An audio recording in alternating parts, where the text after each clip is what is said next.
Well, hello. Good morning, or good afternoon, possibly good evening, depending on where you're calling from. And welcome to another session of Tabnine Office Hours. I am your host, Chris Good. I am a director of product marketing here at Tab9.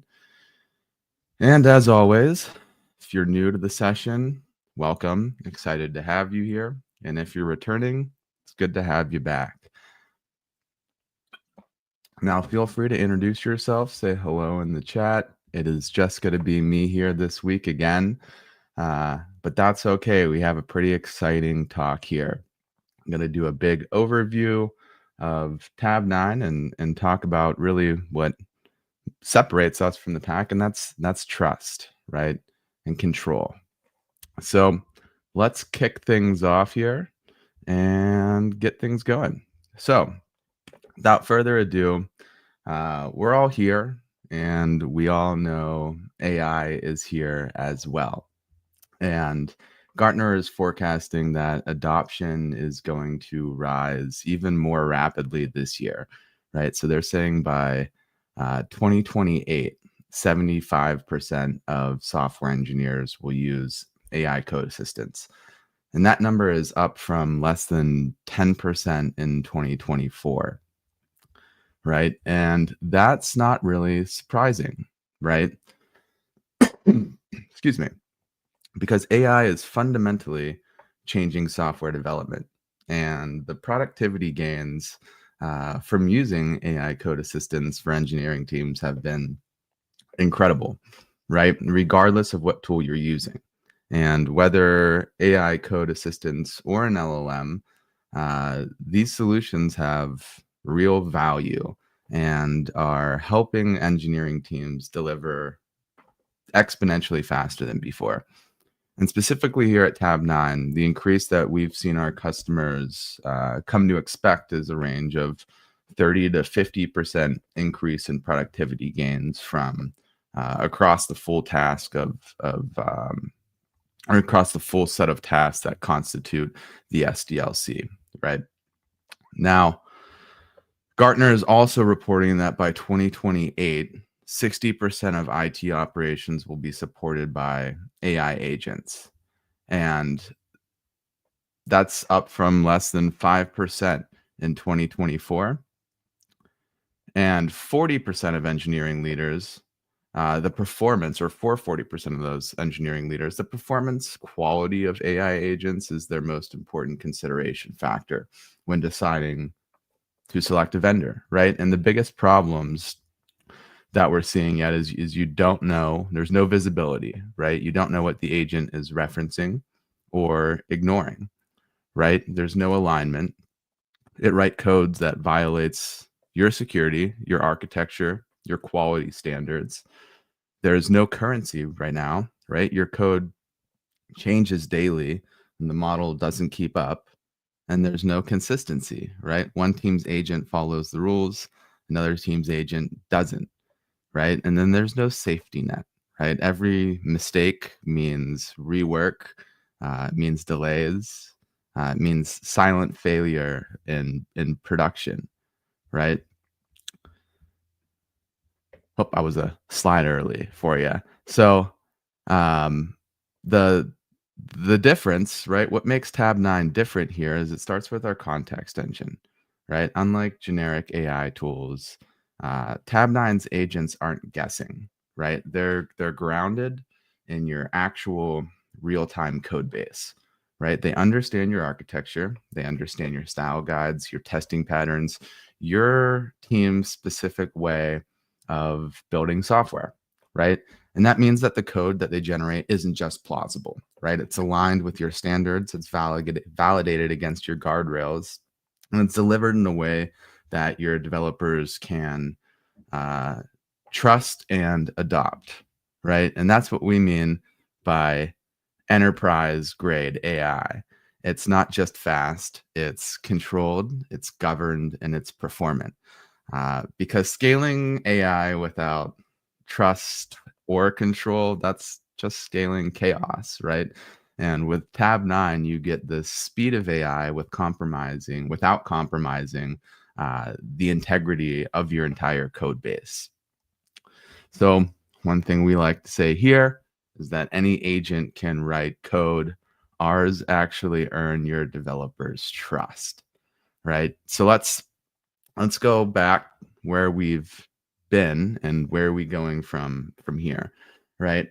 All AI capabilities are rapidly evolving, and Tab9 is continually at the forefront of this emerging space, right? Starting all the way back in 2018, we actually are the entire inventor of and creator of this category, right? And it's when we first released our first ever AI-based code completion model for Java IDE. For those folks who've been with us for a while, at that time, you might remember we were also called Codota at that time, right? And then from there in 2019, LLMs emerged for the first time. And of course, we were all probably not really aware of them yet because no one really paid, I think, much attention to LLMs, generally speaking, until ChatGPT came on, right? And exploded in popularity in late 22 or 21. But with the emergence of LLM tech, we started to expand our code completions model, right, to cover more languages across the major IDEs. And then code completions got even better, right? And in 2022, we got full function, full line snippet and block code completions. And that was big, right? And then in 2023, we launched our AI chat agent that let you use natural language to do code generation through chat. And in 2024, we've launched our first iteration of our context engine. We're developing more and more robust local IDE context and global context. And then we also launched our first human in the loop AI agents for every step of the SDLC, right? And this is what we've already built, right? We've already built a full set of agents for every step of the SDLC. And these agents help you accelerate and simplify the entire software development process, right? They can help you plan and create, document, test, review, and maintain code, right? And today you can use these agents directly in your IDE like an AI pair programmer, right? Each assisting you with each one of these steps, right? And we'll show you demos of all of these these agents in action later today. So no worries there. Now, where are we going as an industry here? Right, because I think that's important. AI-enabled software development is going to be able to autonomously execute more and more tasks over time, right? Unlocking more and more value for your business, theoretically. And Tab9 is really your perfect partner along that journey, right? You might have seen in a video interview of Mark Zuckerberg on the Joe Rogan podcast. Whether you love Joe Rogan or hate him, and same goes for Mark Zuckerberg. But Zuck said something that was interesting, right? He said that the AI engineer is already here in 2025, and personally, I don't believe that's true for the enterprise. And here at Tab9, we don't believe that's true for the enterprise. And literally any enterprise engineering leader that I speak to also doesn't believe that's true for the enterprise. So I'm not really entirely sure what Zuck was talking about there, but what I do agree with is that this technology has potential, right? And it will continue to improve and evolve, and it will eventually deliver some form of what many of us in our industry are calling the AI engineer, and what you might imagine is one, right?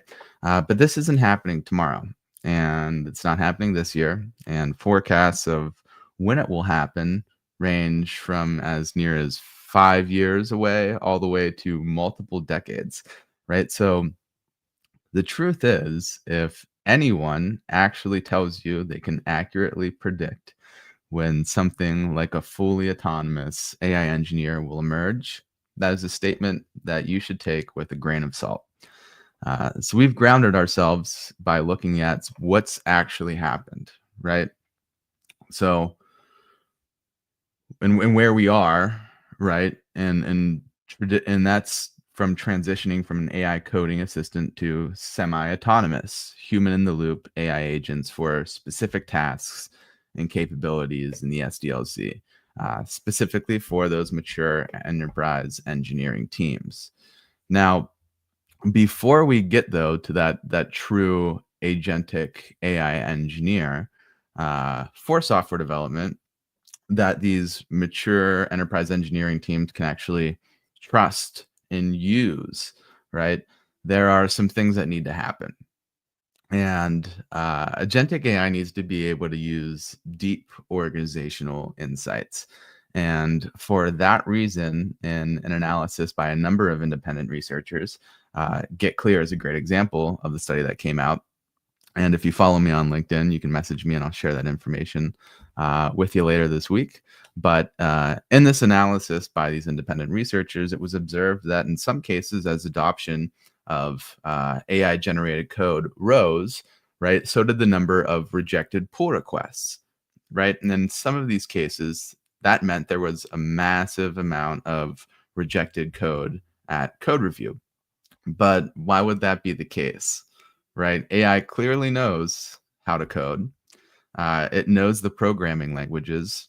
The answer really lies in the organization, in your organization itself, right? So if I ask the 33 of you who are currently here, or 33 that I can see that are currently live on air right now, the right answer to a specific engineering assignment, it is likely that you will give me, call it even 35 different answers. Now, the issue is that they're all actually correct, right? But the one that matches your organization's expectations and guidelines and standards, however, is the one that's going to make it past your pull request and code review, and is the one that you've given, right? Now, working with an LLM, it's like hiring a software engineer off the street. They know the O'Reilly textbook answer to every single coding problem, right? But they don't know how your organization specifically does things. So at best, they may propose to write a new function or an existing function that already exists, increasing tech debt. At worst, they could propose changes that break your corporate policies or adversely affect your application. And, worst case scenario, break the whole darn thing, right? So when you combine the inherent knowledge and capabilities um, of an LLM with the right understanding of your team, you fix this problem.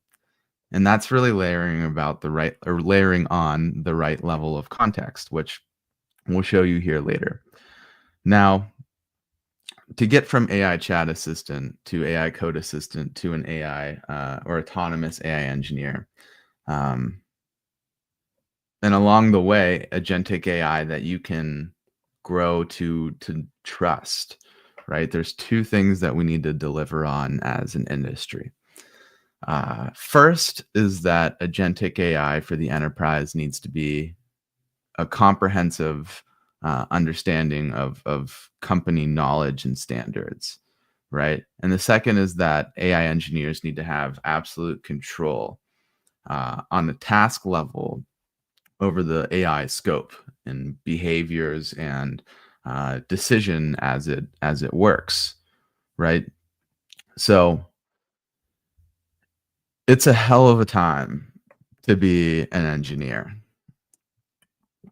Exciting and thrilling even, right? But it's also incredibly challenging for these engineering teams, specifically in the enterprise and the highly regulated, privacy conscious industries, because many of you have this mandate to adopt AI to increase efficiency, but you also have to adhere to this huge book of internal policies. And frankly, AI solution providers keep claiming that they all do the same thing, but proof is in the pudding here, as you'll find with Tabnine. When you actually do a trial or a POV with us, you'll see we're one of the likely ones that actually will tell you what the capabilities really are and can actually deliver on them. It's not like you'll have to sign up for a beta or a wait list or anything like that, but I digress.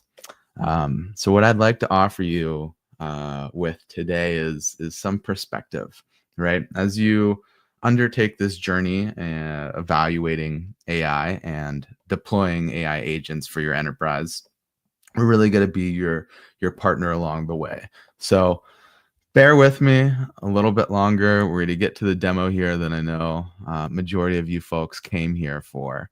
So we all know what the issue is with LLMs and, generic AI code assistants and generic agentic AI software development. And the real issue is that they lack context, right? They give you generic answers, they generate more code and more tech debt, and they're using any of them today requires you to trade off between privacy and performance. And we don't believe that you need to make that decision here, right? With Tabnine, we eliminate the need to trade off between privacy and performance and protection. And with Tabnine, you can get it all, right? And the way that we deliver on that is using powerful LLMs and layering our advanced context engine for personalization and combining that with these AI agents that are, of course, fully human in the loop.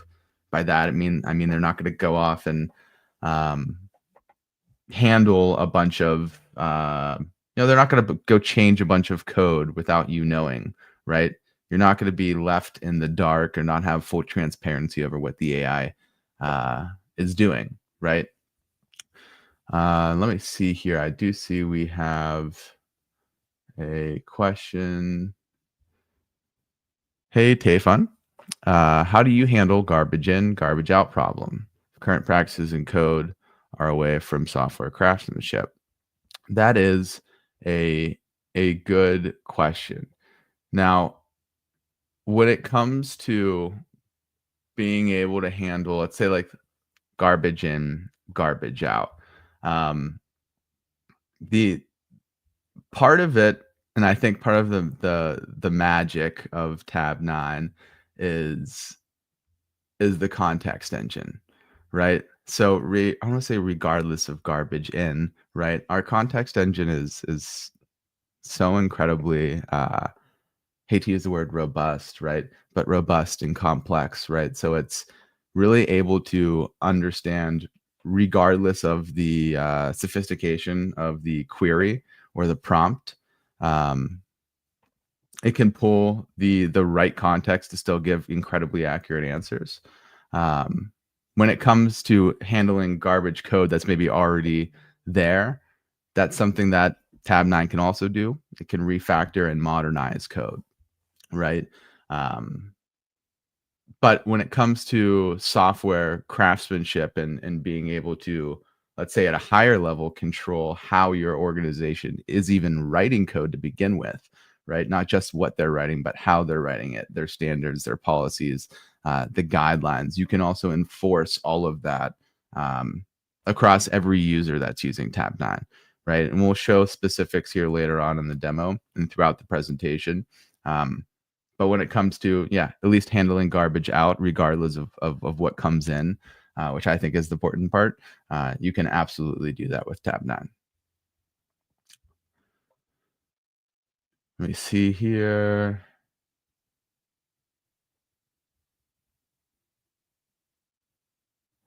Couple more questions. Hello, Armando. It's great to see you again. And thank you for the great session. We always enjoy these. Um, Thank you for the compliment. I have a question regarding how Tabnine learns from the organization's internal standards. How does Tabnine adapt to a company engineering culture and coding practices without compromising data privacy or security? It's run locally or within a VPC, and how is sensitive code protected during this learning process? Yeah, so I would say when it comes to learning organizational standards and enforcing organizational standards, um, it really comes from a couple reasons. One are a couple ways. Again, our context engine, right? So your patterns, how you've historically written code. If you have, let's say, markdown files with documentation guidelines or standards or best practices, um, all of those things are going to be taken in as context, right? So as you're writing historically, as your team has written code, uh, the recommendations and suggestions, right, are all going to be in line with, again, how your organization has historically written, right? It's going to be following those same patterns that your code base is written in. Now, when it comes to enforcing, right, those practices without compromising data privacy and security, we have a really neat agent and flow. Really, it's our coaching pillar, if you will, and that's achieved from our validation agents, right? So you can do a code review and code validation. So and we'll get into this later within the demo, but Tab9 comes standard with about 2,500 rules that are part of a rules engine, a rules interface, and you can implement those rules and enforce those rules within the IDE as well within the pull request, right? So you have this ability to enforce those coding practices, right? And everything is self-contained. So no data is ever being shared. We're never using any of your data to train our LLMs. Everything stays, let's say if you're on-prem or VPC, everything stays within your a self-contained cluster. And same goes for SaaS. There is a zero data retention policy. Again, we do not use any of your data to train. Nothing ever leaves your environment. But that was a great question. Thank you, Armando.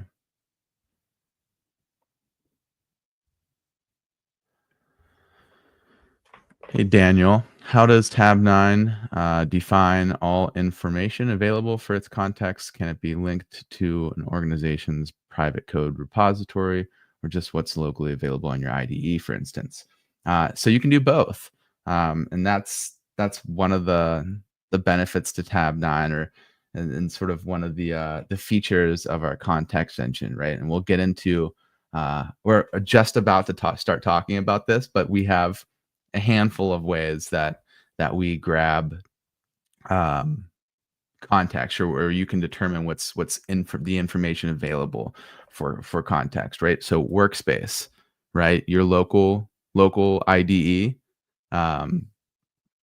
We have your code base as well, and then you have coaching, and then you can also fine tune based on say if you have a really hard to read or poorly documented language like COBOL or Spark or Ada, System Verilog, you could fine tune as well, giving it more context, fine tune an LLM, giving it more context to ultimately get better information.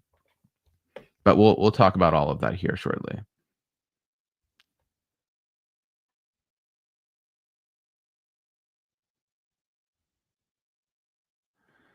You see here, Karen, I have a question. I use a lot of software development tools. I'm using AI with it, and I want to know if Tab9 can work with JetBrains, complete package.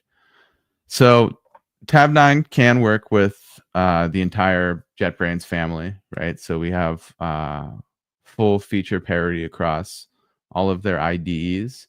As far as working with Codium or Windsurf, or Codium Windsurf, um, you you could, but I wouldn't find any reason to. If you are using Tab9, it's repetitive and bias here. One is better than the other, and it's not Windsurf. But we do work in VS Code as well as the entire JetBrains family, Visual Studio, NeoVim, and Eclipse.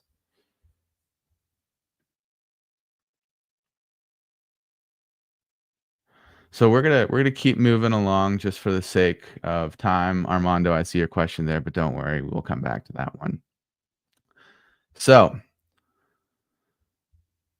let's keep going here. So let's talk about protecting your organization from the risk of copyright infringement, right? And this is sort of one of the first barriers where we see when adopting enterprise AI, right? Now, historically, the IP liability present in LLM training data has been akin to Schrodinger's cat. It both is and isn't alive. And in that sense, the IP liability both is and isn't present, right? And organizations using AI already haven't been able to look inside the box, but whether you want to or not, it's time to look inside. And we did. And the cat is mostly free of IP liabilities. So the important thing to note here and share with your legal team is because nearly 90% of survey respondents to the 2025 RBC CIO survey reported that they're adopting AI into their process by the end of 2025. But their biggest concern for nearly 38% of respondents was copyright infringement. Right. So we want to share our expertise with you in this area. We've worked with a lot of organizations that share this concern. We've helped engineering teams navigate highly restrictive AI policies, and we can provide each team or provide teams that have legal policies banning the use of LLMs outright with a compliant pathway to adoption. But the important figure for you to ground yourself on in this study done by Carnegie Mellon University from last year, CMU, they looked at all of the most popular LLM models, and the study found that the frequency of their generation of code snippets that had a striking similarity score, right, on a benchmark they created called a LICO eval to license protected code. And what they found was the frequency of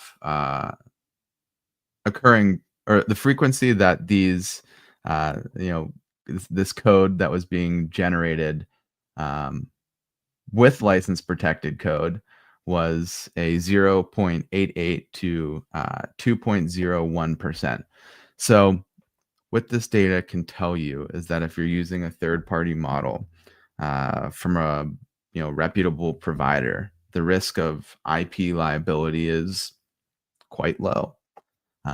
However, you don't just need to rely on that statistic and bet the farm on that, because Tabnine offers the most comprehensive approach to copyright and IP compliance in the category. Now, we do this in three ways, right? The first is provenance and attribution, which this should be a GIF that is showing this, but StreamYard doesn't like it when I upload slides, so we're going to have to bear with me on this one. It's a capability, though, is this provenance and attribution is a capability in Tab9 where we check AI generated code from any code, or we check, AI generated code, from any LLM you're using against publicly visible code, right? And flag any matches and reference the source and the license for the code. So it makes it really easy to decide if that code meets your specific policies, right? And what's coming really, really soon here is you're going to be able to take that decision out of the hands of the developer. and set that through the admin console as organizational governance for your AI policies. So you'll be able to determine what license types you find compliant and the ones that you don't, and suppress the ones that you don't from ever entering your code through AI.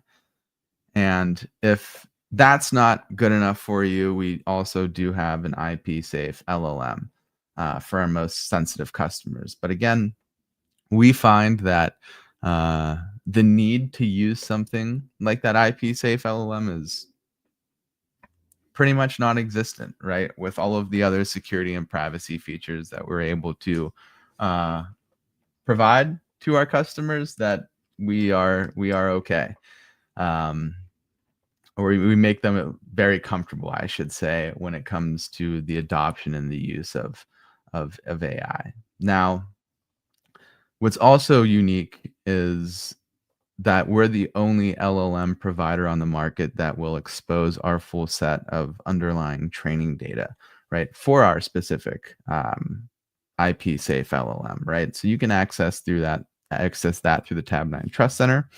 And I'm happy to share that with you for you to review. Now, of course, capping it all off, we offer contractual protection, right, through indemnification.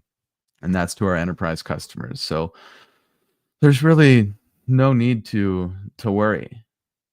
Now, the second thing you do need to do is personalize the output of AI generation to fit your organization's context. And this is very, very critical, right? Because it's generic systems generate code for enterprise, or can generic systems generate code for enterprise grade challenges. And the study from George Mason University took a look at that. And what they found is that generic AI code assistants such as Copilot or Codium, Windsurf really struggled with hard challenges. They found usability issues in aligning Copilot's code with real-world tasks. They noted inefficiencies with it in very complex environments, like the ones that you run into and operate in a daily basis. And specifically, Codium Windsurf struggled significantly with hard problems across all categories, with an overall success rate as low as 13% for hard problems. And anyone would like to read this study, shoot me a message on LinkedIn. I'm happy to send this data over. Now, this is how we solve these problems for you today. And there's a lot going on this slide. So we're going to take a second here. And I usually think this leads to aha moments when you fully grok this. So let's break this down, what we're looking at here, right? Because this is what truly makes Tabnine uniquely enterprise grade in the realm of AI software development, right? So the center of this platform architecture is Tabnine's context engine. And that is the brain behind everything we do.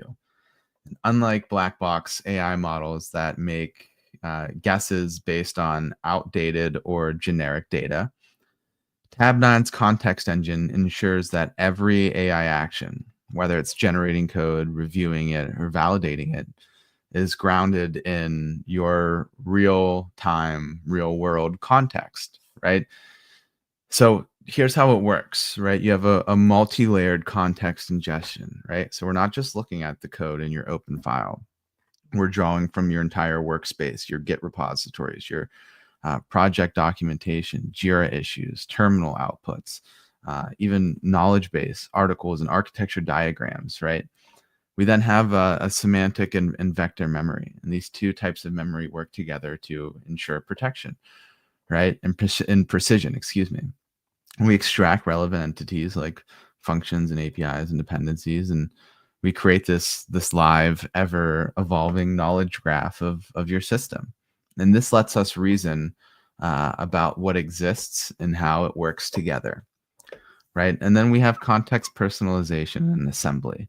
right? And this is what separates us from a lot of generic tools. We don't throw everything into the LLM and hope that it sorts it out. Instead, our engine dynamically assembles a precise, enriched context package that aligns to the task at hand, whether it's code suggestions, a test plan, or documentation.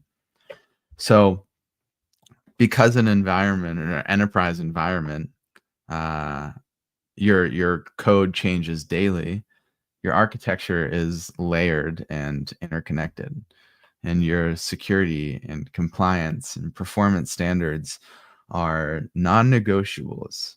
Tabnine's context engine ensures that our AI respects those boundaries, right? So you get speed without sacrificing trust. So diving a little bit further into this graphic, at the top, we're going to start with our sources of truth, right?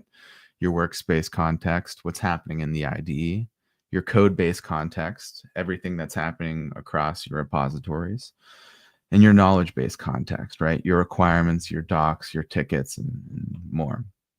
And these inputs are passed or processed through our context engine, right? Breaking them down into model-ready pieces. And at the same time, again, we're creating that vector store and that knowledge graph, right? And it's connecting all of your functions and APIs and dependencies and metadata. And then again, yeah, we're assembling that relevant, precise context for the task at hand. So let's keep moving forward. We're going to talk about personalization here in tab 9. Now, let's talk about RAG, right? Because that's the key to a lot of our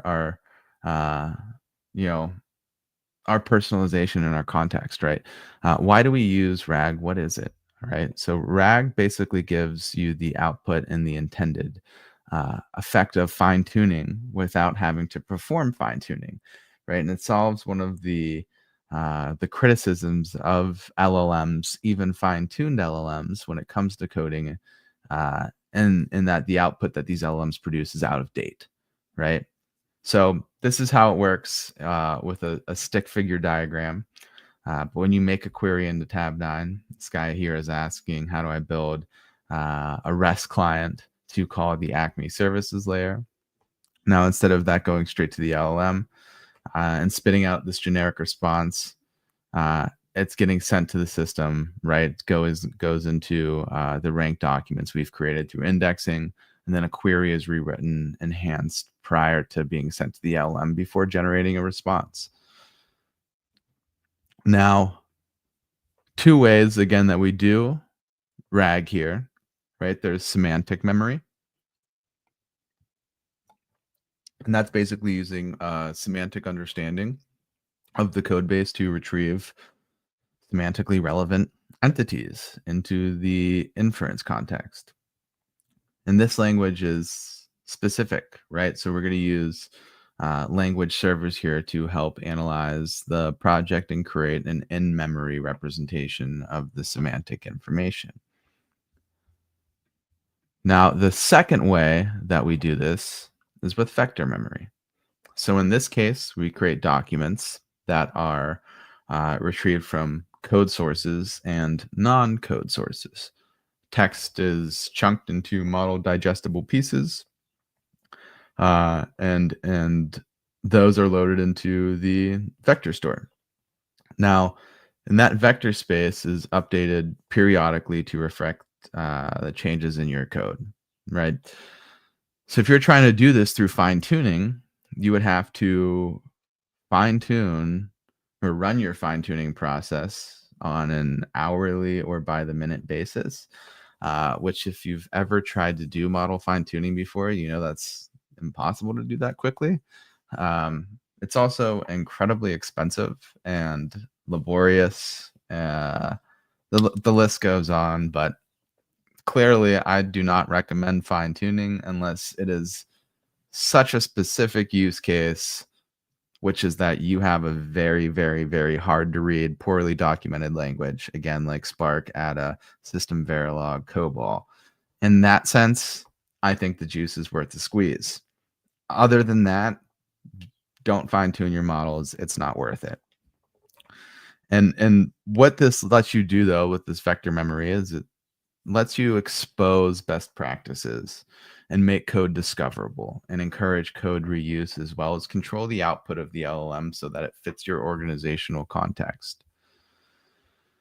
Now, here is an example of how exactly that occurs, right? So you're using a question or a prompt in the IDE plugin, standalone questions hitting the similarity and semantic search, then it's going to a vector DB.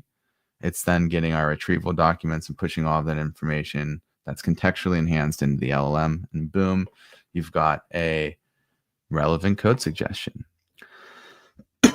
Excuse me. So this is how we increase the quality of AI code recommendations through personalization. And there's 4 levels. There's 4 levels of context. Local context, connection to your code, knowledge bases, coaching based on your standards, and the customization of underlying models as needed, right? So starting at our first level here, this is our first level of context awareness, local code awareness, right? And this is all the data points that we look at, right? And there's about 15 of them. So current file, open files, current selection, imported libraries, compiler syntax error, terminal, other project files, metadata, Git history, conversation history, connected repositories, and a few more, right? And this is our code-based context, right? Which is giving you AI tailored to you and your team without sacrificing that privacy. And of course, when you get into coaching, you get explicit guidance on to control how Tabnine behaves, right? And that operates in the pull request as well as the IDE. So Tabnine generates code that complies with all of your standards, right? Tabnine's enabling customers to codify their institutional knowledge. For example, think accepted standards for software development, or unique best practices at your org, or corporate policies, right? You can codify that into rules that can be applied in code review or at the pull request in the IDE. You provide the parameters you like to see your code comply with in plain language. There's no complex setup required. And Tabnine converts that into a rule of or a set of comprehensive rules. And then Tabnine will check the code in your PR and ID against the set of rules and flag any deviations and offer guidance and suggested edits to fix those issues, right? And this enables you to generate code that is of higher quality, more secure, and follows your organization's best practices, all before you get to your PR, right? Which I think is awesome and really important, because that's ultimately what I think has become what we've seen become the new bottleneck, right? Our customers have become so productive with Tabnine that they're generating so much code that now code reviewers are bogged down and overloaded, thus the creation of our coaching agent. And then, of course, finally, last here is just fine tuning for that ultimate level of personalization when you get to really, I should say, ultimate level of context, to get when you start working with those really hard to read, poorly documented code bases. So let's take a pause here. There are a handful of questions here. Let's see.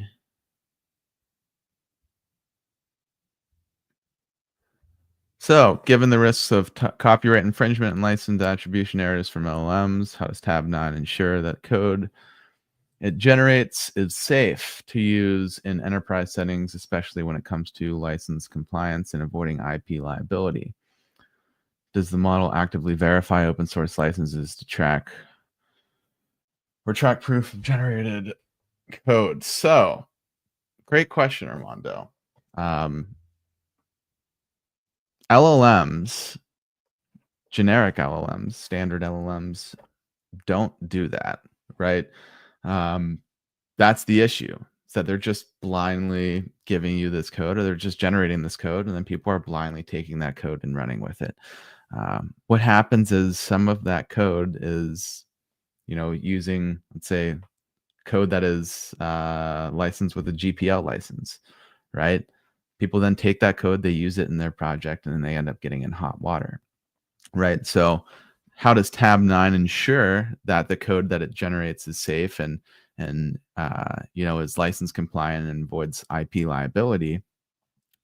That's our provenance and attribution, right? So when turned on, every engineer who's using Tabnine in your organization, when they ask their LLM with the agent chat, for a suggestion or a question or prompt or query, and it generates a suggestion. That suggestion, if it does have any matching code to any publicly visible code, it's got to pop up a little tab that says attribution, and it'll show you all of the licenses attached and all of the source repositories as well.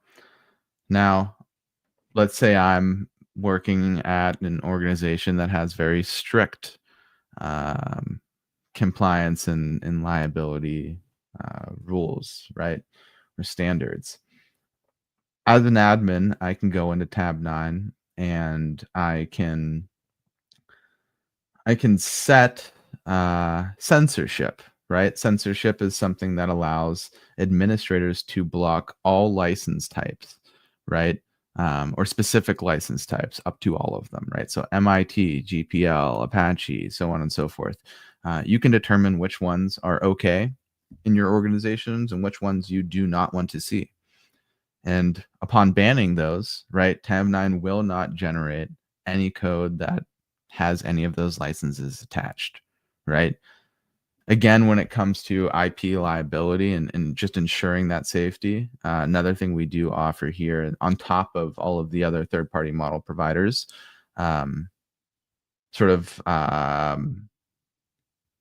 security and privacy that they provide. We also do indemnification, right? So there's no issue, no worry that you need to have as a customer or as a prospective customer considering Tabnine that your IP is or would not be safe with us here.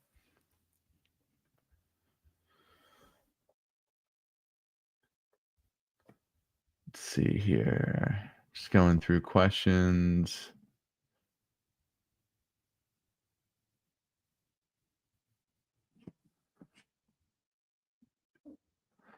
So how do you isolate out projects in a multi-project enterprise where one client choose to opt out from AI-assisted code? Is this possible or should be set up with the IT infrastructure?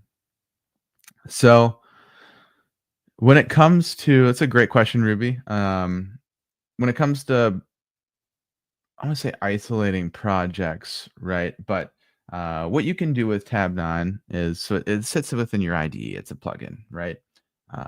So in one sense, if someone didn't want you to use it with their project, you don't have to use it with that project.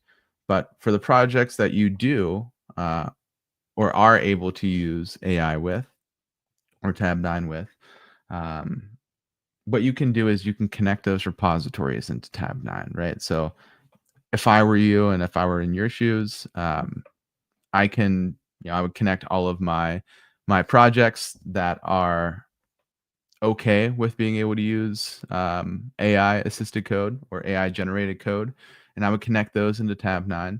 And then ultimately, if you can't use AI assisted code, there's no reason to have a repository. So I would opt to probably not or isolate a project. I wouldn't just choose to not add it in as opposed to just isolating it.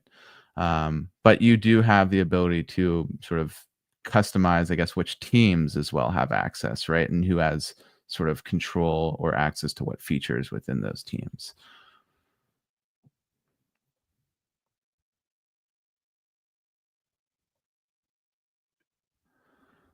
Hey, Barry.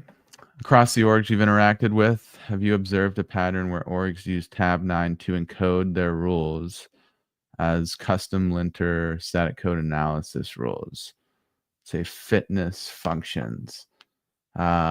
Yes. We've So what happens is you can use Tab9's code review agent, which I'll get to here shortly. Um, Not to be confused with a linter, it's much more sophisticated, right? But similar in the sense that you can enforce rules, just much more complex and sophisticated rules, right? So we have seen folks encode some pretty interesting, pretty robust rules within the code review agent itself. Not sure exactly what the specific pattern you're looking for when it comes to functions. Let's say, yeah, we have a lot of rules that are based around that realm. Oh, not simply there is a second follow-up here. Not simply formatting, but rather architectural linting rules, right? Don't allow importing modules across these boundaries, right? Thereby slowly offboarding rules, do more robust.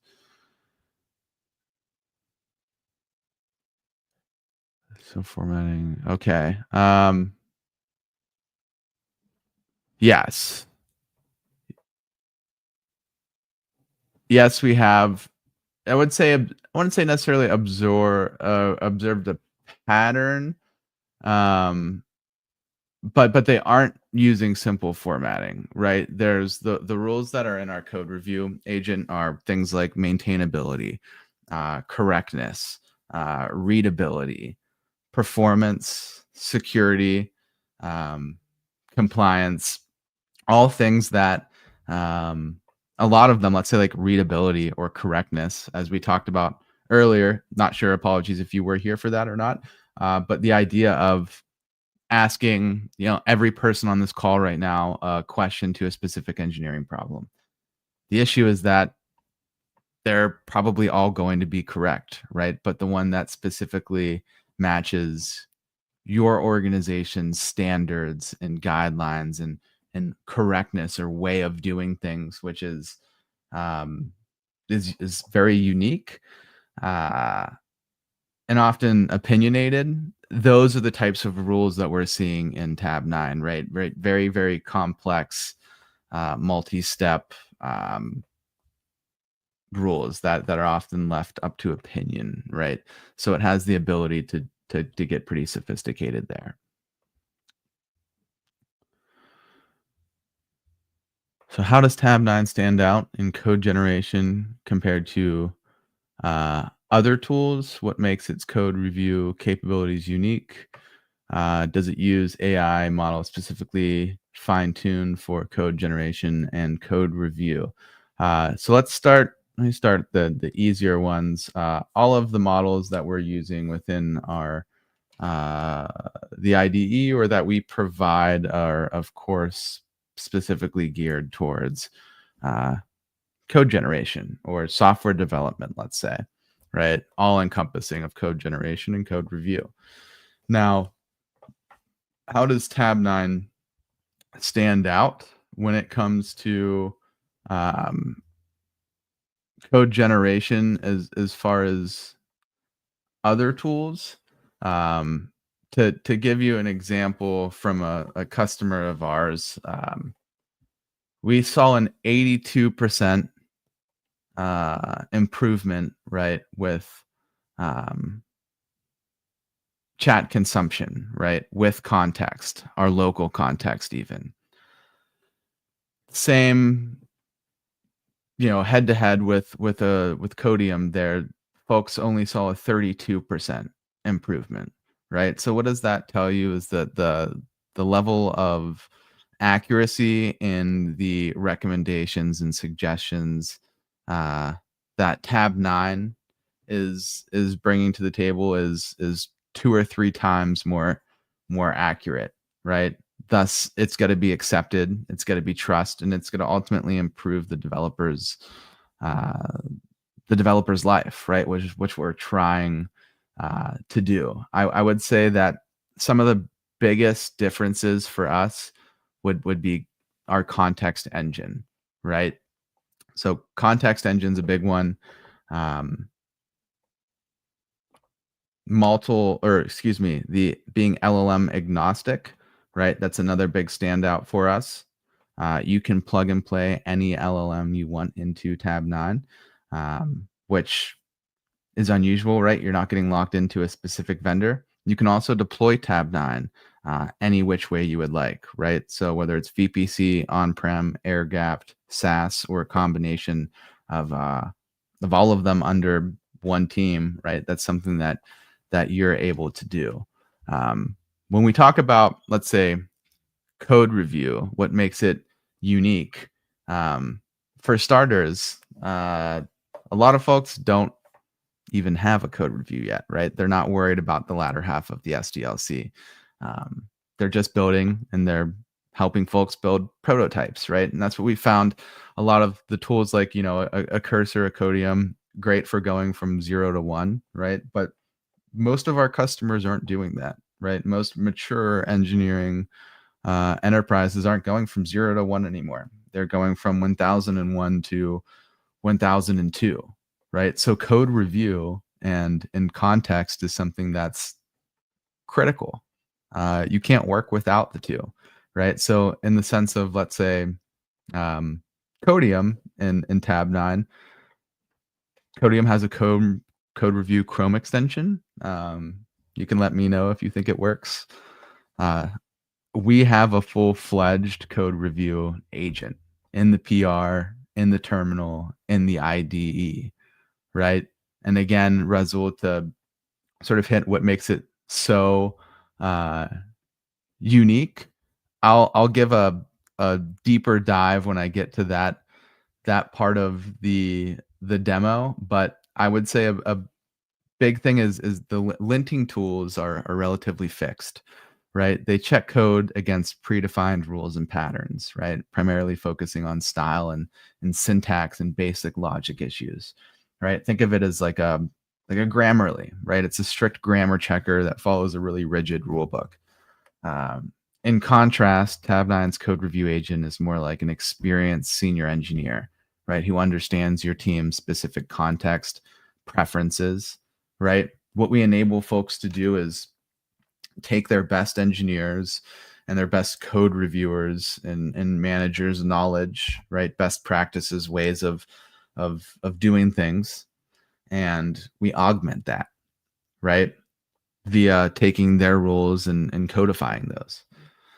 And then what we've just done via the code review agent is we've augmented your best engineers, your best developers' knowledge, and we've made it on demand for every engineer who's using Tabnine in your organization, right? And that's taking code review back to what it should be. And it's educational. It's not stressful. It's on demand. It's not a bottleneck, the list goes on, but I hope that answers some of your questions there. So let's keep moving here. We are getting very, very close. So we're going to finish up here talking about coaching and why that's important, right? Continuing what we've just talked about, right?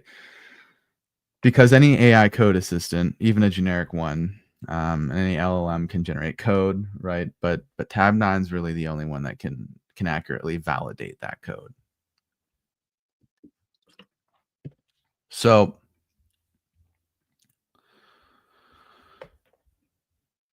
that's important, very, very important, right? Because code generated by generic assistants is questionable in its security. So this study looked at GitHub projects and Copilot generated code. It also examined GPT and Codium, and they found on average 30% of code snippets generated by these tools have security weaknesses, right? And these security weaknesses were diverse. They related to 43 different CWEs, and 8 of the CWEs being found belonging to the MITRE 2023 CWE top 25 list, right?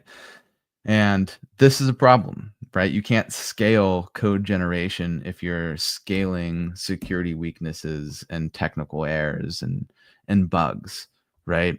So how do we do that for you today? That it's our, again, should be a GIF that's working, but apologies. Thanks for bearing with me.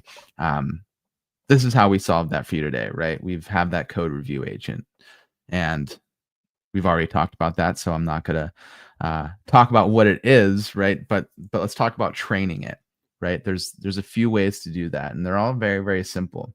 The first is inputting your rules via natural language into the admin UI, right? And a simple plain English language and Tabnine will ingest and create all of the rest of the rule info, right? The other way we can do it is you can point Tabnine at, we call it a golden repository, right? So where you have your best code written, it's the most maintained, you have documentation. We'll look at that repository, analyze it, and extract a rule set from there. But once you've done that, you've got a code review agent that's completely customized and fine-tuned to you and your organization. And it will check and read your code in the pull request directly. And it's also just continuing to shift further and further left into the IDE over time, right? So Tabnine will just generate code that matches your standards from the get-go, even prior to the pull request. Now, you also need to think about future-proofing your AI software development platform, and we give you complete control over your AI infrastructure to do that. And this is really, really, really important because many of our customers are developing their own LLMs, and we've seen, with the rise of Llama, Qwen, DeepSeek, this LLMs race is far from over. And I know that if I was in your shoes, I would want flexibility, right? I'd want flexibility, and I'd want our, control and the freedom to do what I would like. So with Tabnine, you get that, right? You have complete control over model flexibility to choose the best ones for you, right? Of course, with our SaaS offering, we offer a ton of different models that you can use, right? If you're deploying VPC, you can connect into a private endpoint for these models as well. For example, you can do Cloud Sonic through AWS Bedrock. And then, of course, if you're deployed on-prem, you've got your own models in your own infrastructure. You can connect those into Tabnine as well. So as of late, we've announced native support for Llama 3.370B and Qwen 2.532B within our enterprise self-hosted offering. But what I mentioned earlier, which I think is really big, groundbreaking even, is the ability to integrate any LLM of your choice into self-hosted environments, right? So whether you need to deploy a highly optimized open source model, leverage models that you've previously fine-tuned internally, or integrate specialized third-party models, Tabnine now allows your organization to seamlessly incorporate these models into our AI software development platform, right? And this expanded support is giving enterprise teams unprecedented flexibility, right, to select the optimal model for their specific development needs while maintaining complete control over their deployment architecture, data sovereignty, and security protocols. Very, very, very important. Where did my cursor go? Okay. So all of that lets you create a fully contained fully self-contained AI system, right? So total privacy, flexibility, and control is in play here. And you can deploy however you would like, right? Of course, via SaaS, you can deploy as VPC. On-prem, you can also deploy Tabnine fully air-gapped. And again, what I said, what's super cool about Tabnine, I said this a little bit earlier, is that within your single company, you can have multiple deployment types of Tabnine, right? So that really gives you total control over data privacy and performance. One team, let's say your front-end web guys might be on a SaaS deployment, and you have your team that's working on really mission-critical infrastructure that you're very, very it's very locked down. They can be on an air gap deployment, right? All operating off of the same team and the same product. So let's see here. Let's keep moving. Why Tabnine? Look, we all have an understanding now of what's happening in this category. And the way Tabnine's capabilities are putting you in the best way possible to leverage these innovations for today and for years to come, right? So let's cap this all off. Tabnine's delivering an AI software development platform that's that you can trust, right? That's tailored to you. And when I say tailored to you, I mean tailored to the specific needs of highly mature enterprise engineering teams, right? We've seen how it's personalized. We've seen how we keep your data private. You've seen how we protect you from the drawbacks and limitations created by generic AI assistants, right? But it's not just us tooting our own horn, or I should say it's not just me tooting our own horn here. We've been recognized by leading analyst firms, right? Most recently, Gartner recognized us for the critical capabilities report for AI code assistants. And in looking at all 12 major providers in the space, we ranked first for 3 of those use cases and a very, very close second for the other 2 of the 5. But we're also ranked top ranked by Everest Group as well as OMDIA. Excuse me. I have to drink more coffee this morning. So without further ado, let's get on to the demo. Let's take a look at what you can do with Tabnine. I'm going to stop here for a quick second and look at some questions because I see we have the comments are going off here.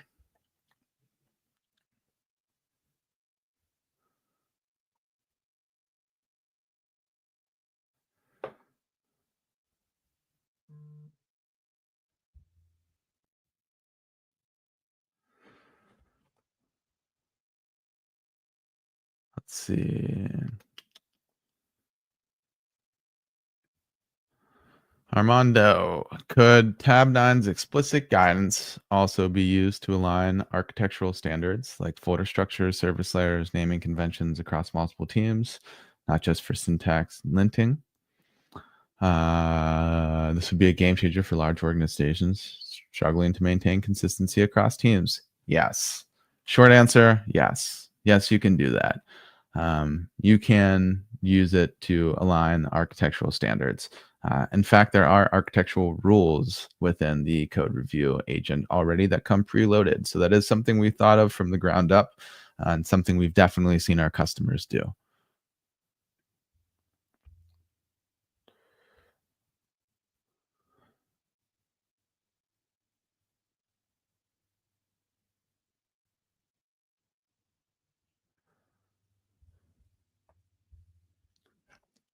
Hey, Michael, good question. If an organization's repos are only on-premise, could they get a golden repo feature option with Tabnine?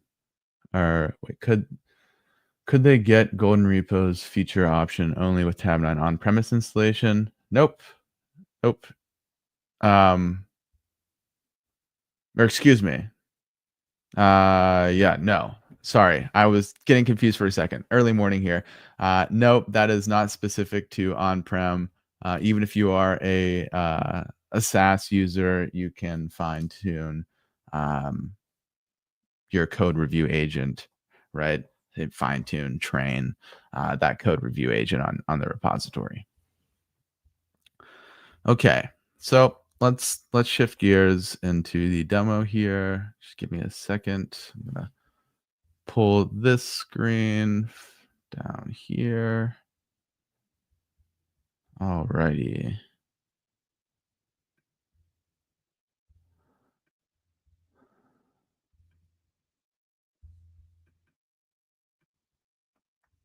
Okay. So let's talk about the Tabnine UI, right? We'll give an overview of what folks who are new to Tabnine can expect, or folks that are just starting their journey are experiencing. So let me get this up here. Alrighty. So I'm in my IDE, of course. In this case, I'm using VS Code, but we support the entire JetBrains family, Visual Studio, Eclipse, NeoVim, all of the major popular IDEs. Now, what you'll see here once Tabnine is installed is our logo here on the left-hand side. Now, opening up that, it's going to populate the Tabnine AI chat. This is where a lot of the magic happens. So starting at the top, this is our switchable models dropdown, right? So as an administrator, you have the control over what models are available to your users within your organization. Currently, these are the ones that I've made available to myself, but for the sake of this demo, I am sticking with Claude 3.5 Sonnet. Now, if you are a longtime user of Tabnine, you'll notice that we used to have agents up here that you could access. We've since done a UI UX facelift, made it a lot more modern and, in my opinion, a lot nicer feeling here, a lot easier to navigate. And we've moved all of those agents here within the dropdown. So within this section here, you can use natural language for querying, right? Use everyday conversational language to type in your prompts and queries and get back suggestions and answers, right? Now below that, you're going to see your context scope. And this is where an individual developer can control their scope on a query by query, task by task basis, right? So standard scope, current file, local ID, workspace, and remote code-based repositories. But you can now use terminal as context. You can also do, get very granular with your remote code bases. So we can isolate specific repositories, specific folders within those repositories, and specific files within those folders within those repositories. Below that, you're going to find @mentions, right? So @mentions allow you to reference files, functions, methods, classes, right? All of which that allows you to add more context to your queries, ultimately giving you a much more accurate result. Now, for our agents, clicking this drop down here, you're going to find, for most folks, a list of only 5 here. So you'll see explain code, generate test, document, fix, and code explore. These all come standard. Unfortunately, other folks don't get to see code bard or some of the fun ones I've created here for myself that I find myself or found myself prompt engineering all the time. Thus, I created my own sort of mini agentic flows to get those to speed up my process. But we'll talk about how you create those and where those are found and what that looks like here later on within the demo. Now, next to that backslash, you're going to see this image button. Now, what this allows you to do is use non-code sources as context, in this case, images, right, within Tabnine, within your queries. So think being able to take ER diagrams and turn them into Postgres schema, or your marketing team sends you a screenshot of a website, of your website, with a big red circle that says this thing's broken. You can feed that into Tabnine as context to go bug hunting.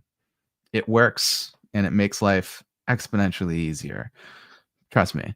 Now, next to that, you're going to be able to find our Jira integration, right? So this is how you can implement and validate Jira tickets.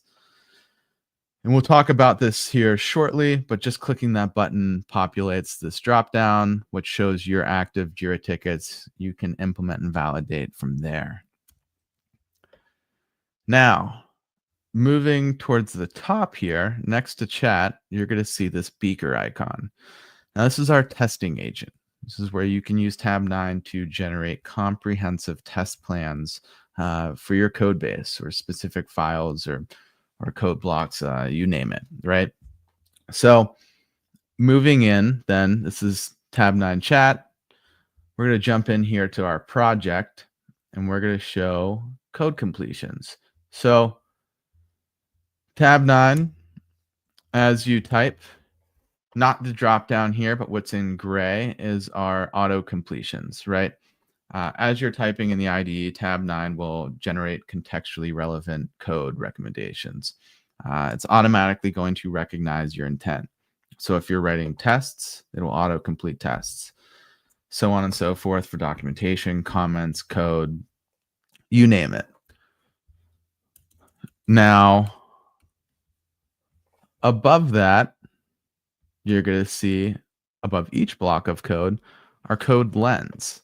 Now you'll notice it's out of developer flow, sort of more in the developer flow, but sort of out of it. We're slowly getting more and more into never having to take our hands off the keyboard to still use tab 9. So this is our code lens, right? So you can edit, test, explain, document, and if there was something wrong here, fix code.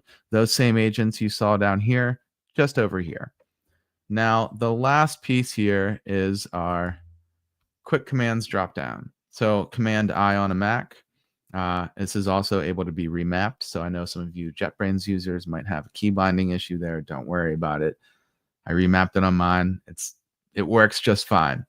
So Command I is going to populate this drop down. You can use natural language at the top to, let's say, generate docs. You can also use @mentions to specify code snippets. And then there's the access to our agents as well. And these are pre-built agents that we've built to take away the heavy lifting of prompt engineering for you folks. So your fix, document, explain, and code explore. Okay, so I feel like we have a good understanding now of at least what we're looking at in the UI here. Let's go over a usual cycle for a software dev, right? Going through each phase of the SDLC, starting with plan, ultimately ending with maintain, right? So let us start here with, let's go, excuse me, a lot of projects. We're going to jump into this one here. So when I'm onboarding, the first agent I'm going to be using, or new to a project, is going to be our Code Explore agent. Now, Code Explore agent, one of my favorites, is a built-in quick action within Tab 9 chat that users can invoke when starting a new conversation or from an empty state, right? And you can do that by the /code-explore in the Tab 9 prompt. Now, what it's going to do is Tab 9 is going to return a high-level summary of the project's key elements, including runnable scripts, how to contribute, overall structure, key dependencies, and it's also going to provide a handful of follow-up questions, right? Of allowing me as a developer to dive deeper into this project and gain a really quick understanding of what's going on here without reading documentation, without bugging my coworkers, without having to go through README files, right? It's immensely better than historically what has been there for folks, right? Now we have an idea. We understand what's going on here. We understand the breakdown and how to contribute and how to develop new code. All right, this is good stuff, right? Happy coding, Chris. Thanks. Okay, so we have a high level overview. That's great. That's what the Code Explorer is for. However, let's say that we just want to close some of these things. Whoops. Okay. Let's say that we now understand loosely what this application is. This is good. But I'm curious about something that it specifically mentioned. So let's highlight this block, and we're going to use something called explain code. So explore code, project wide, very holistic, high level. Gives you the ability to go deeper, but high level overview. Explain code, much more granular. Its max scope is a file, right? But does really well with blocks of code. That's where I find myself using it. So I'm going to highlight my block of code here, and it's going to give me a much more detailed breakdown of what's happening, right? So now as a developer, I've onboarded, I'm ramped up to speed. I understand how I can start contributing and start taking tickets from the queue, right? And I think that's powerful. We've just increased exponentially the time it takes for new devs or devs who haven't seen a project in a long time to be onboarded and back to feeling comfortable again. So we know what's in each file now. We know how this all works. For the sake, we are in a fraud detection dashboard project, and I believe this is still running. And excuse the color palette. I'm not a designer, but it's geez, green and red and coral. Okay, that's awesome, but that's okay. So we understand what the application is. We know how it works. Now what we're going to do is we're going to start creating. So going to start a new conversation because again, that's just a little pro tip here. Anytime that you start I'd say like I go off to do a new goal, right? I have a new task. The task being writing documentation, or in this case, creating something new. Every time I go to create something new, right? Whether it's creating docs or creating even a new portion of the application here, I'm always starting a new conversation, right? AI is very similar to your brain in the sense that it can only handle so much, right? So it does really well at long form conversations, right? Of let's say, talking about just this Tabnine sticker, let's say. But when we start talking about every sticker, right, within one conversation, it gets overloaded and it starts to lose its effectiveness, in my opinion, right? So good just practice, right? Every time you're starting something new or you're starting a new task or have a new goal, start a new conversation to go along with it, right? So what we're going to be doing now is we're going to be creating something. We're going to add in this case, we're going to change that color palette because I hate it.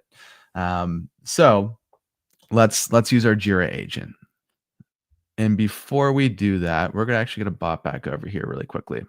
So this is my Jira board, my little demo board here. Now, a couple things to note. There are 60 to-do tickets, right? There are 16 assigned to me. That's a lot. Now, when I use my Jira agent here, I'm only seeing 3. Why is that? Now, Tabnine's agent's doing it on purpose, right? It's only showing the tickets that have been assigned to you, the developer who has integrated their specific instance with Tabnine, right? And that's very easy. It's 3 clicks, 30 seconds. If you've ever integrated or done those handshakes before, then you know how easy this is. But it's only going to show the ones that are been active in the last 30 days and the ones that are assigned to me, right? That's why I'm seeing a smaller list here. So what we'll do here is we'll hit brand redesign. We're going to implement this ticket. Now what it's doing is reading the acceptance criteria. It's reading the description, everything that encompasses that Jira ticket. And it is providing a recommendation here. So first, we'll update the sidebar component. Let's see, where did that go?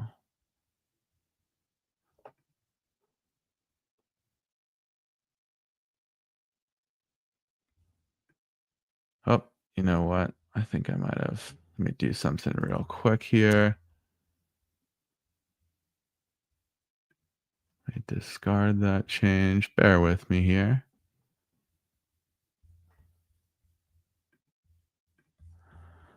Everybody loves the live demo. Everybody loves the live demo when they go smooth and according to plan. Redesign. Let's do this.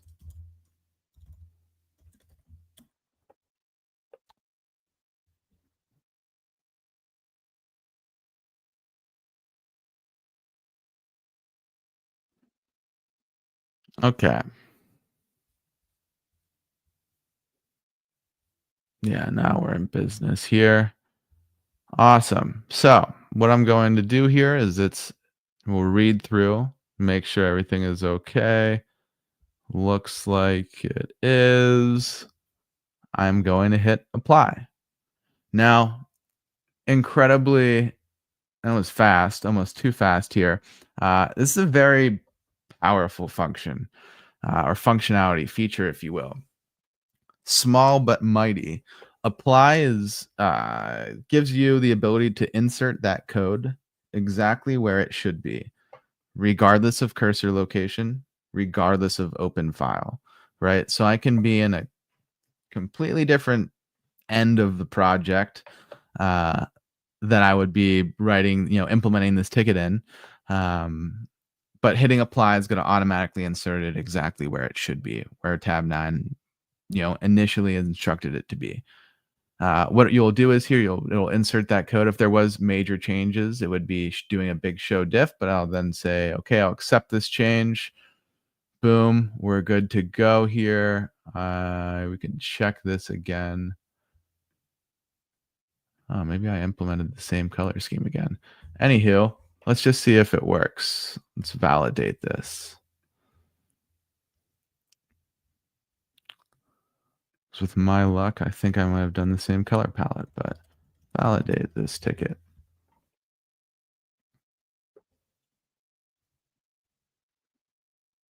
Cool. Now what it's doing is it's going to go through and it's going to read through the ticket description, look at the implementation, and tell me if I have that ticket successfully implemented. And if I don't, where are there areas that I need to go back and look? Okay, so I specifically have something in my ticket to make sure that the contrast is up to code, if you will. So that's something that's going to have manual or human intervention, right? To make sure it has that WCAG 2.1 AA standard.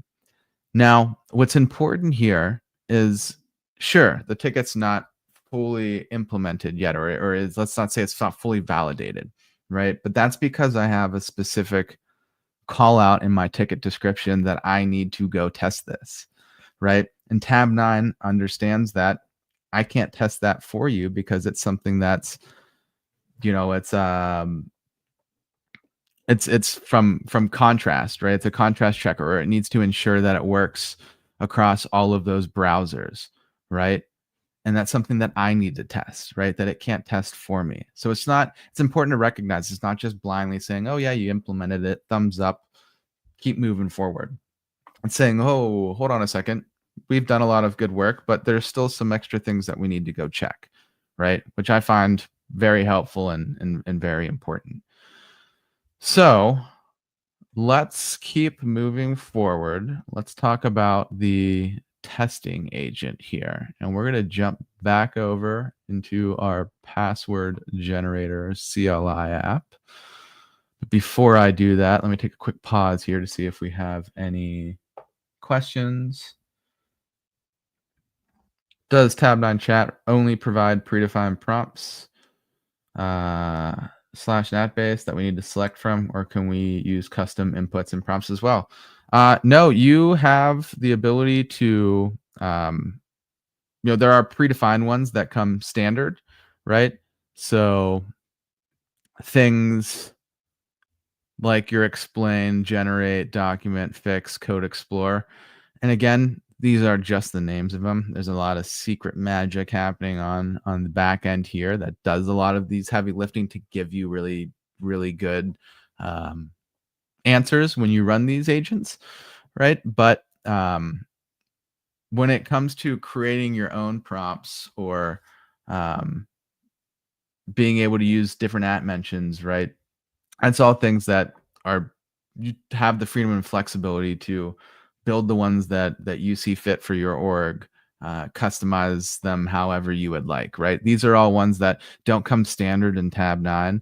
From here, here down, these are all ones that I've created, some useful, some a little silly, but that's all things that I had control of, right? And then knowing that it seems like personalization and customization is a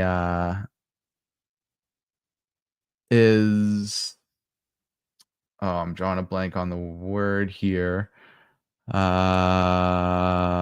geez, I wouldn't say is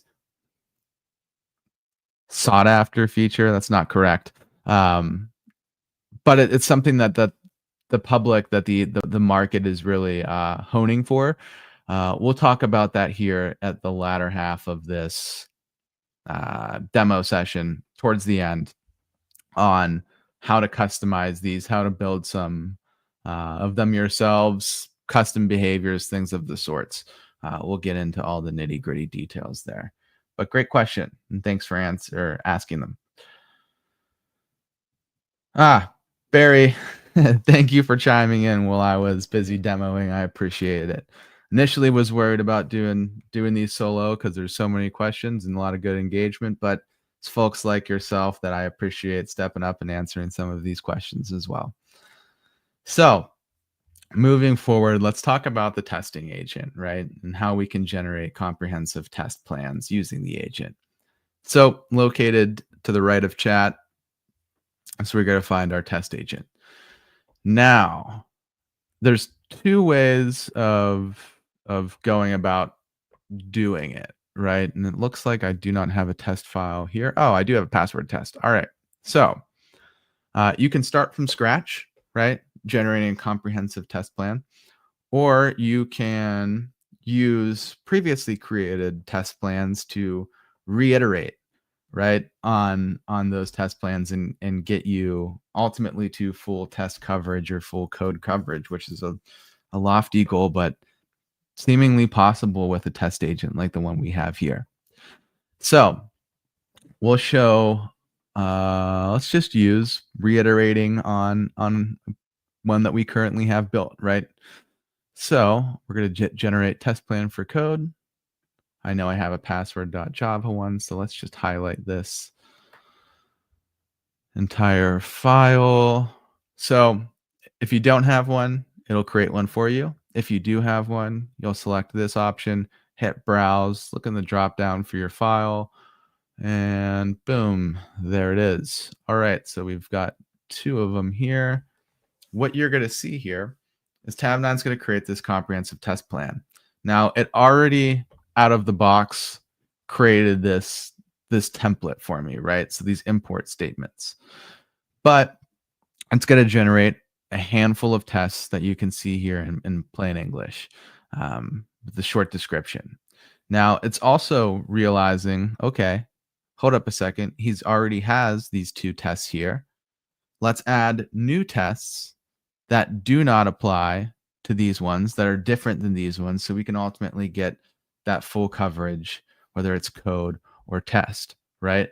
So, for example, myself, when I've had, the goal to completely test an application, or specific areas of my project, I'll reiterate on this a handful of times, right? Adding more and more tests, ultimately getting to a point where I feel really comfortable. But it's taking a lot of the heavy lifting and the hard thinking out of it, which I think is really, really neat. So it's worth mentioning, keyword, these are all suggested tests. So when you click on these, it's going to populate this or generate this test for you. You can click apply. It's going to insert it. Looks good. We'll accept the change. Now, what if it's not exactly how you like, right? Let's customize it, right? You can modify all of these. These are just suggestions, right? So we can say change to Just use test chart type method for upper carriers. Change to test for numbers, not characters. Sweet. Chart type for numbers, test 1, 2, 3, 0, 5, 9. Cool. We're going to apply that. Awesome. Looks good. Accept the change. We're good to go. So what we've just done here is to take all of the the heavy lifting, the monotony, and to be quite frank, the unenjoyment out of testing, and made it easier, the ability to have much more coverage than you've had before, and to be able to do it exponentially faster, right? I think this is one of my favorite areas of the product. Now, let's document, right? We've created some tests here. Loosely, I know because I just built them what these do, but let's write documentation for them just in case anyone else wants to come in here and look at this work after I'm done using it, right? Because ideally this should be scalable and should be able to be picked up by anyone on my team. So we're going to generate docs, and we have a handful of ways we can do that in tab 9. For starters, you can use the code lens at the top of each block, right? Clicking documents, going to generate this documentation. Looks good. Awesome. I'm going to accept it. I can also then generate documentation from Tab9 AI chat, right? So I can generate documentation for code. I'm going to highlight this code here. And I would say that I specifically use this document code for me. I use it more at a file wide, right? So if I want to just do a whole file fast, I'll use this one. Now, a personal favorite of mine would be creating documentation from custom commands, right? So we talk about custom commands. Custom commands are the ability for you as an individual to create sort of mini agentic flows that take away the prompt engineering of tasks you find yourself doing on an everyday basis, right? So for me, it was going back and looking at my team's documentation and thinking, okay, how do we write it? How do they do it? Does this look like it matches? I'm writing an API or implementing an API. How should I be writing documentation here? So what I did is I created this custom command, right? That references a markdown file with my documentation guidelines in it, and then create docs for the selected code based on the format in that file, right? And this is also just an example to get your brain spinning on sort of what you can do, the things possible, which I can tell you now is it's almost up to your imagination. The only limit is your imagination when it comes to some of this stuff. It is really, really cool to see what folks have done. But anywho, we're going to generate docs from this file here. So create docs from template, and yeah, we'll do both and have some fun. Get a twofer. Now what it's going to do is it's going to reference and read that documentation guidelines markdown, and it's going to provide the doc specifically for these two tests, but doing it in a way that's exactly to a T how my organization likes to have them written. We'll review and we'll accept, and it looks good. So also one thing that's important to note is our references. For every suggestion that Tab 9 is providing, it will always provide you references, right? And it's always going to let you go see what it used as context for generating that code, right? So you're always going to have that trust and that transparency in what Tab 9 is doing. So, actually, before I get ahead of myself, I know we had some questions here about this today. I almost forgot to show provenance and attribution. So let me jump over here to this big old application. And what we're going to do here is we're going to look for how to initialize an open telemetry tracer provider, right? And we're going to use Go as the sample. So what you'll notice here is, and it's going to provide this suggestion for me, right? But now when it's done, you're going to notice a attribution sort of sign that's going to appear within the bottom of these code snippets. Now, it's also worth mentioning Tabnine doesn't just do code suggestions. It's also going to do terminal commands as well. So as simple as just clicking this run in terminal here, and that will take that and run it in your IDE for you. And just to look at, oh, very cool. Okay, so we're going to talk about this in a second, but first we're going to talk about this here. So this is our attribution, right? So we're seeing for this suggestion here, as well as this one, it's referenced a lot of publicly visible code. And specifically, we're getting a lot of these GPL 3.0, MIT, Apache 2.0. There's a lot in here. So as a developer, I then have the choice to say, okay, knowing what my organization uses, how we operate, do I want to go forward and use this code, or do I want to choose a more safer option or go a different route, right? I can even specify, hey, Tabnine, generate something again, but don't use anything that has Apache 2.0 or GPL 3s. Now, again, we talked about censorship. As an administrator, I could censor GPL 2.0, all of these, so that no one even will ever see a suggestion with this, right? So all suggestions are just going to be free of these attribution or these licenses, right? But I think this is really powerful. It's really giving that transparency into what you're doing and what you're working with. Add some color.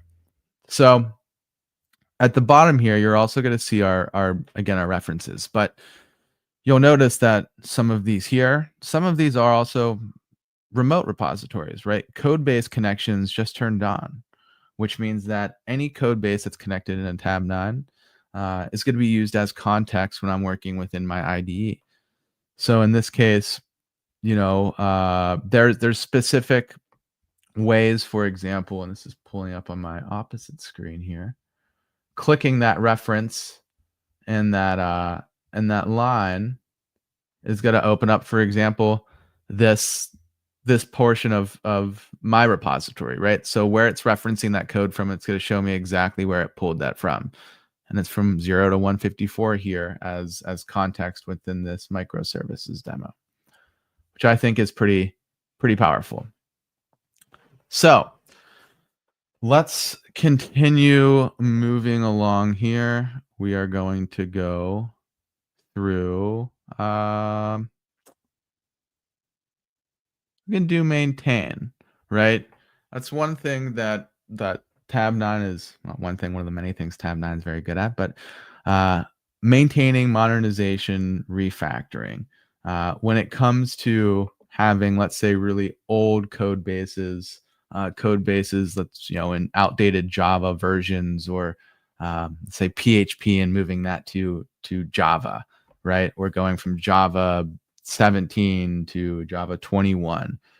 All things Tabnine excels at, right? So I can ask, let's say, how can I modernize this application, for example?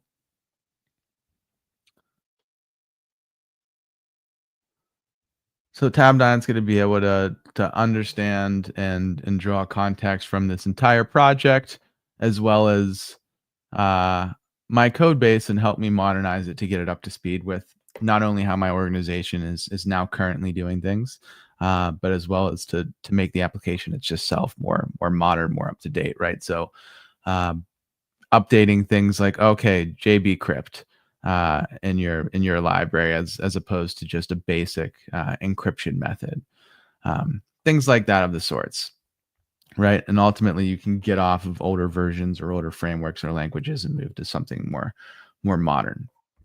So the last piece we're going to show here is our rules agent. And give me 1 second here while I pull this up.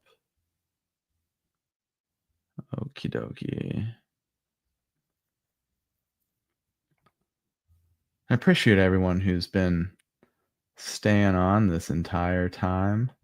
One of my favorite parts of the job. My favorite part of the job. Who am I kidding? I love these sessions and love getting a demo, and it makes me happy that folks find so much value that they want to stay this long on with us and talk. So, cheers to keeping going here. This is our coaching rules and our coaching engine, right? So this is where tab 9 comes standard preloaded with a few thousand rules that we've gathered, analyzed, evaluated, and implemented from leading voices in the software development space, right? So these are the ways that some of the top companies that I'm sure a lot of you folks are familiar with hold themselves to standards and how they their guidelines and expectations and best practices, right? Now, again, what we do is we also give you folks the ability to import your own rules. As I said earlier, we know that especially with AI, you can't have a one size fits all approach. It just doesn't work, especially for mature enterprises. Maybe at a startup level, you can get away with it, but for these bigger mature enterprises, you need to have customization. You need to have the ability to fine tune and make it your own, right? And that's what that import rules allows you to do, right? So you can drag a simple CSV file, import your rule from there, or your rules from there.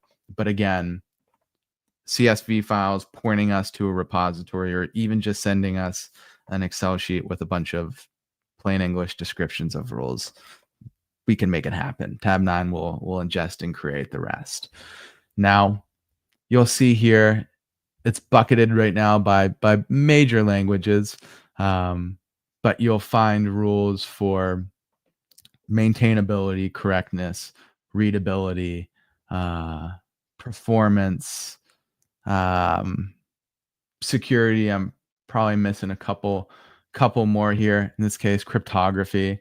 But yeah, the list goes on. And again, it's ever growing and meant to be customized and fine-tuned by each of you. Now, how do we implement this, right? So moving back over here, let's go, into our terminal. We'll do tab 9, review repository.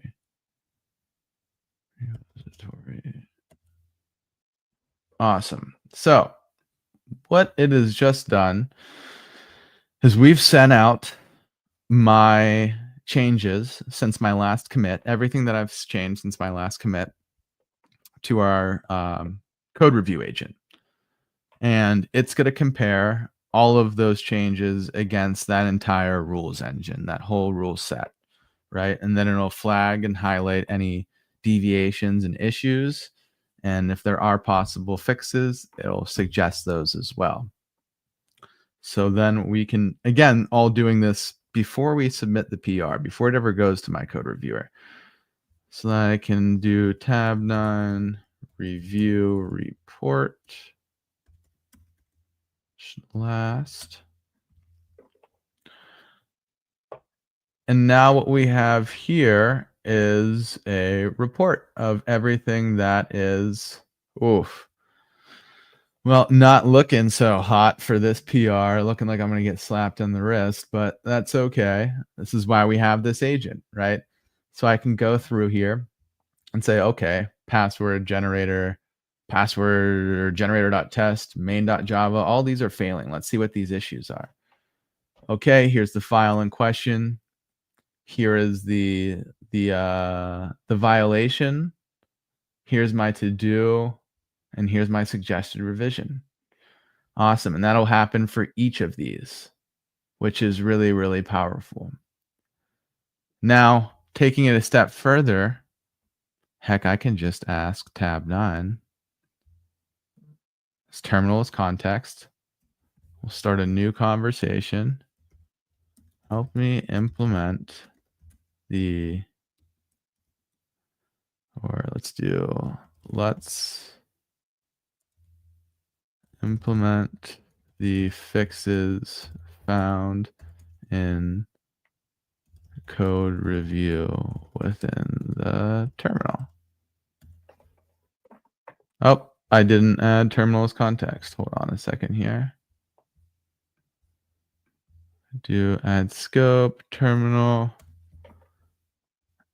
And then now we can go through, if we didn't want to create JIRA tickets, which I don't think we would, and just handle these long before they ever go to the PR, right? Long before it goes over to my code reviewer. They're going to have less work. We're implementing our organizational standards in a way that can be scaled, right? This is really powerful and really sweet. It's going to save a lot of time and a lot of headaches. So this is just in the IDE, right? We also have an integration with GitHub PR. And I promise I am wrapping up here. This is the last little bit.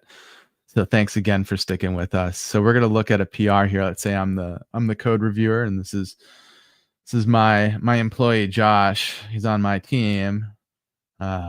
He's doing a telemetry and image support push. Okay, so it's ran the code review agent against his PR. Here's what it's highlighting. Okay, within the app services car.service Python file, there's an issue. Okay, this size limit check, and it's critical. Okay, so it's something I should be aware of. Here's the to-do for me. And I can even send Josh a message here. Same for the next one. Okay, it's going to highlight the line and the file in question. It's going to show me the rule that violated and the to-do. It's going to have that suggested change as well, and I can even commit this suggestion. And then at the bottom, it's going to give me a PR report summary, right? So I'll have a high-level overview of everything that went on. Some of these are a lot longer than others. This is a relatively short one, so Josh did a good job, but I've seen some like CVS receipt style PR reports. So this PR report, or PRs, let's say, this report can be quite helpful.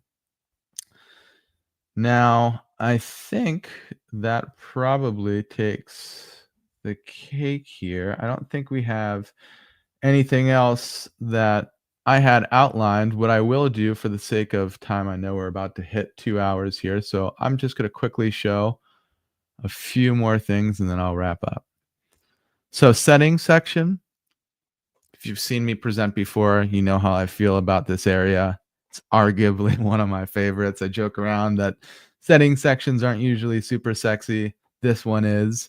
For starters, you have the JIRA integration at the top, but then you're going to have response length, right? So concise or comprehensive.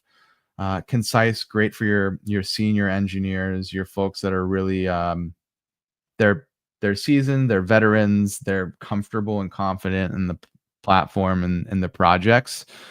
They're just looking for straight to the point answers and code suggestions. Comprehensive, every day is a school day. It's going to give you more info and help you learn. Now, custom behaviors. This is maybe one of my favorite parts, if not my favorite part of Tabnine.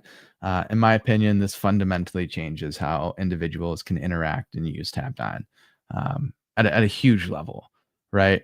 So not just saying your name is Chris, right? But you can do things like dry and solid principles. You can follow test-driven development. You can make sure that it's adding logging, entry, and exit statements. A big one, you can localize Tabnine through here, right? So English and non-English characters are able to be used within Tabnine. So we can localize Tabnine to, let's say, Marathi, or Chinese, or Japanese, or German. All things that some of which do use English language characters and some of which do not, right? But all of which Tabnine could be localized to meet anyone on your global scale, right? Regardless of where they are or where they're working or what language they speak. Now, below that is where you have, again, your custom commands. Super simple. You'll go in, you'll define your name. You'll create a description, and then you'll run your prompt. Now, if you want to do multi-step prompts, I encourage you to get very complex. Separate them with numbers, right? Step it out. So do 1, 2, 3, 4, and use that mentions, right? That'll help you get really specific, and you can do some pretty neat things, right? To give an example, we've seen a customer of ours produces hardware, and they have to test that hardware. Let's call it 5,000 different ways. Every time they have a new piece of hardware, it has to be run through those 5,000 tests, right? So they have a custom command that you highlight. The command is it'll look at the selected code. It will create a new test file, and then use your old test files tests, right, to populate this new test file based on this hardware that you're testing. It's very, very big, very cool, and saves everyone so much time. But again, custom commands, custom behaviors, all things that are the only limit is your imagination, which I think is quite special. But yeah, I think we'll leave it there for today. I'm going to check and see if there's any other questions here. And awesome. All right. Well, if there are no other questions, no other comments, concerns, we can wrap things up here. But again, thank you for joining today. Love these sessions. Love doing them. Favorite part of the job. And thanks for sticking around. And have a good weekend, and we'll see you here next week. At this morning, it will be 3.5 hours later next week, so 10:30 a.m. PT. But until then, have a good week, and we will talk soon. Cheers.